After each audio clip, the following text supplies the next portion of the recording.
রাধে রাধে সবাইকে। আজকে আমৃত্যু ভালোবাসি তোকে পার্ট 3 পড়তে চলেছি।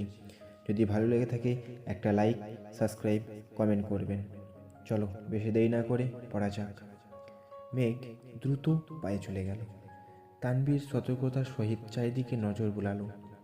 সংখ্যা লুকিয়ে ভারী নিঃশ্বাস ছাড়ল। ঠোঁটে ঝলমলে হাসি টেনে আকুত ভয়ে ভঙ্গিতে পা বাড়ালো। চেনা অচেনার আত্মীয়দের ভিড়ে মাহমুদাও খাবার খেতে বসেছেন। আলী আহমদ খান, মোজাম্মেল খানের দুই ভাই নিজের হাতে মেহমানদের প্লেটে খাবার দিচ্ছেন। মাহমুদা ঘোমটার আড়াল থেকে ছলছল চোখে ভাইজানদের অবসন্ন চেহারার দিকে তাকিয়ে আছেন।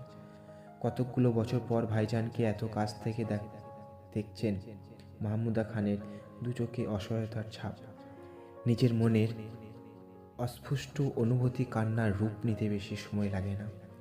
মাহমুদার প্লেটে ভাত দিতে দিতে আলী আহমদ খান অনুচ্চ কণ্ঠে শুধালেন, আপনি খাচ্ছেন না কেন? ভাইজানের কণ্ঠে বুক কেঁপে উঠল মাহমুদার। অনুতাপে কান্নার গতি তীব্র হয়ে উঠল। আলী আহমদ খান আবারও প্রশ্ন করলেন, কি হলো? তানভীর দূর থেকে এই দৃশ্য দেখে দ্রুত এগিয়ে এসেছে।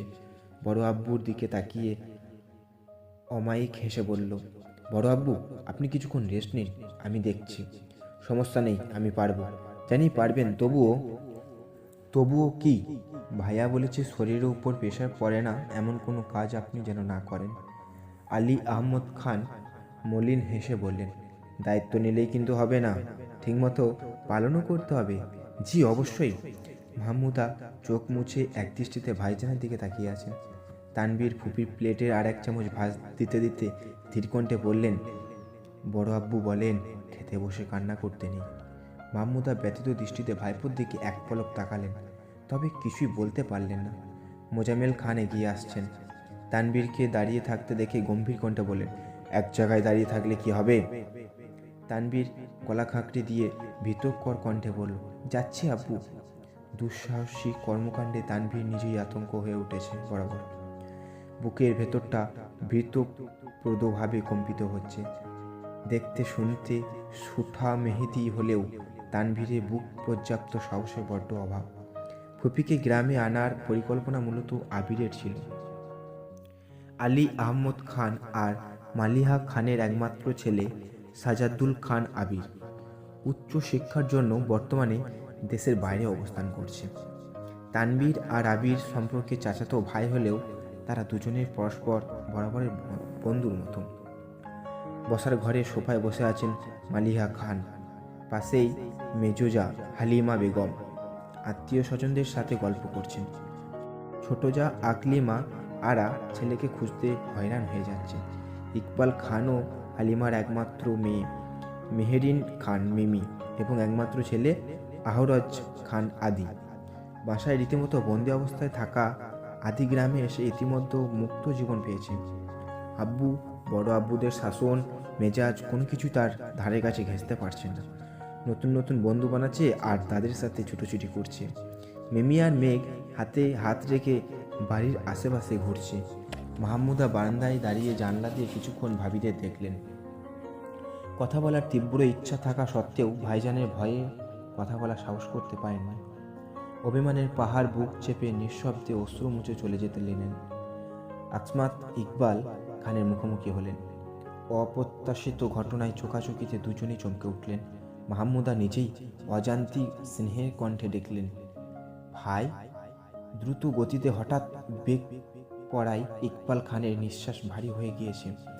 চোখে সীমাহীন অবাক নিয়ে কপাল কুঁচকে তাকালেন। এত বছর পর বোনকে এক দেখায় চিনতে পারার কোনো সম্ভাবনা নেই, তবুও বুকের বাঁ পাশটা হঠাৎ কেঁপে উঠল। বাইরের হই হুল্লোড় শব্দে ডাকাটা ঠিকমতো কর্ণপাত হয়নি বলে ইকবাল খানের মৃদুস্বরে জানতে চাইলেন, কি বললেন? মাহমুদা সাহসা কেঁপে উঠলেন। তানভীরের ফোনে ভাই ভাবিদের ছবি দেখেছেন তিনি, তাই এক দেখাতে সবাইকে চিনতে পারলেও মুখ ফসকে ছোট ভাইকে ভাই বলে সম্বোধন করে নিজের প্রতি ক্ষুব্ধ হয়েছেন।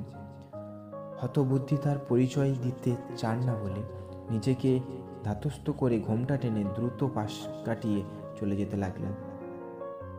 প্রকৃতির কি অদ্ভুত নিয়ম! ভালোবাসা গড়ে ওঠা সম্পর্কগুলো এখনো কখনো কখনো রাগ, জেদ আর অভিমানের সামনে হুমড়ি খেয়ে পড়ে। কত সহজে হারিয়ে যায় সব অধিকারবোধ। ইকবাল খানের শঙ্কিত নেত্রে কিছুক্ষণ তাকিয়ে রইলেন। চোখ বুজে গভীর নিঃশ্বাস ছেড়ে নিচু গলায় আওড়ালেন, কে তিনি? ইকবাল খান চোখ খুলতে খুলতেই মাহমুদা উঠান পেরিয়ে চলে গিয়েছেন। কয়েক মুহূর্তের সাক্ষাতে ইকবাল খানের মস্তিষ্ক ভাটা পড়েছে। পিন পতন নিস্তব্ধতা কাটিয়ে ঘরে ঢুকলেন। সময়টা মধ্যাহ্ন আর বিকালের মাঝামাঝি। প্রকৃতি স্তব্ধ হয়ে আছে। পবন শূন্য গাছের পাতাগুলো প্রস্তরের ন্যায় শক্ত মনে হচ্ছে। মাঠের পাশে রাস্তায় পাশাপাশি দুটো জলপাই গাছ। অপক্কব জলপাই সুপক্কব হওয়া পথে। 12-14 বছরের এক ছেলে গাছে উঠেছে। মিমি আর মেঘ গাছের নিচে দাঁড়িয়ে আছে। মাহমুদা খান দ্রুত হেঁটে যাচ্ছিলেন। হঠাৎ মেঘকে দেখেই থমকে দাঁড়ালেন। চুলের মাঝ বরাবর স্মৃতি করা, দুপাশে বিনুনি করে পেছনে খোপা করেছে, তার উপর শিফনের ওড়না দিয়ে চুল ঢেকে রেখেছে। মুখের আকৃতি কিছুটা দীর্ঘকার, দিগল চোখে গাঢ় করে কাজল টানা, ঠোঁট যুগল গোলাপি রঙে রঞ্জিত। মেঘের মোহ মিশ্রিত মায়াবী রূপে মাহমুদা মুগ্ধ চোখে চেয়ে আছেন। মেঘের চোখে মুখে যেন নিজের অল্পবয়স্ক ছাপ ভেসে উঠছে। সোনালি আলোয় মেঘের আহ্লাদি মুখখানা দেখে অনুভূতির ছাপ রাখতে পারলেন না। মাহমুদা দুহাতে মেঘের দুগালে হাত রেখে কপালে চুমু খেলেন। হঠাৎ চমকালেন মেঘ। মাহমুদা মেঘের মাথায় হাত বুলিয়ে মৌনতা ভেঙে জিজ্ঞাসা করলেন, কেমন আছিস মা? মেঘ কপালে ভাঁজ ফেলে কয়েক মুহূর্ত নিশ্চুপ হয়ে রইল। ভদ্রমহিলা চোখে পানি দেখে মেঘের মনের ভেতরটা প্রশ্নরা দল বেঁধে ছোটাছুটি করছে।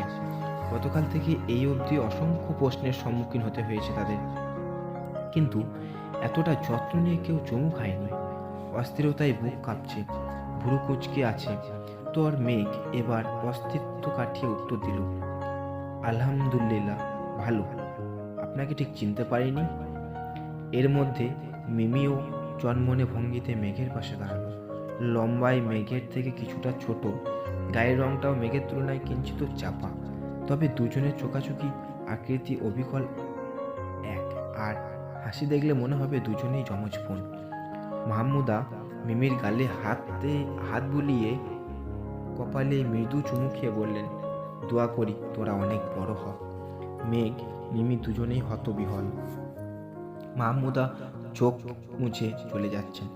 মেঘ আর মিমি মুখ চাওয়াচাই করে সাহসে পেছনে ঘুরে শক্ত কণ্ঠে জিজ্ঞাসা করলেন, কে আপনি? দুজনে স্পষ্ট চোখে মাহমুদার পা থেকে মাথা অবধি পর্যবেক্ষণ করেছে। মনের ভেতরটা চলমান প্রশ্নগুলো উত্তর খোঁজা যুদ্ধ নেমেছে। যথাযথ উত্তর না পেলেই যেন ধ্বংস করবে অন্তঃকরণ।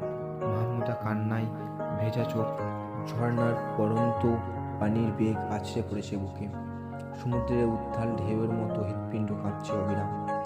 মেঘের মন বলছে, বিষ্ণুতায় কাতর ওই দুই চোখ রহস্য লুকিয়ে আছে। মেঘ চোখ বন্ধ করে শুকনো মুখে ঢোক গিলে মিমির দিকে তাকিয়ে জানতে চাইল, তুই চিনিস তাকে? মিমি ঝটপট উত্তর দিল, না, সকাল থেকে দেখিও নি একবার। হঠাৎ পুরুষালী গমগম কণ্ঠস্বর শোনা গেল, এখানে কি করছিস তোরা? সদ্বিহত ফিরল দুজনের। পুনরায় ঘুরে দাঁড়ালো। কপাল কুঁচকে শটান দেহে দাঁড়িয়ে আছে তানবীর। পাঞ্জাবির হাতা ভাঁজ করায় মনোযোগী সে। মিমি ছোট করে বলল, জলপাই খেতে এসেছিলাম। তানবীর অভিব্যক্তি অপরিবর্তিত, চোখ তুলে গাছের দিকে তাকালো। দৃষ্টিতে দৃঢ়তা এনে গাছে থাকা ছেলেটাকে ধমকের স্বরে শোধালো, জামিল না তুই? জি ভাই। গাছ থেকে নাম এখনই। মেঘের দু চোখে ব্যগ্রতা, মনে প্রচণ্ড দ্বিধা। মাহমুদা চলে যাচ্ছেন। মেঘ সেদিকে এক পলক তাকিয়ে পরপর ছটফটিয়ে ডেকে উঠল, ভাইয়া শোনো। কি? ওই ভদ্রমহিলাকে কি তুমি চেনো? কেন? তিনি আমাদের আদর করছিলেন, আবার কাঁদছিলেন। মনে হলো কিছু বলতে চাইছিলেন। জিজ্ঞাসা করলাম, কিন্তু কিছুই বলল না। রহস্যময় নারী মনে হলো। এর মধ্যে জামিল কতগুলো জলপাই হাতে গাছ থেকে লাফ দিয়েছে। ধপ করে মাটিতে বসতে মিমি মেঘ দুজনেই আটকে উঠল। তানবীর বিরক্তকর স্বরে বলল, বাড়িতে যা। তুমি যাচ্ছ কোথায়?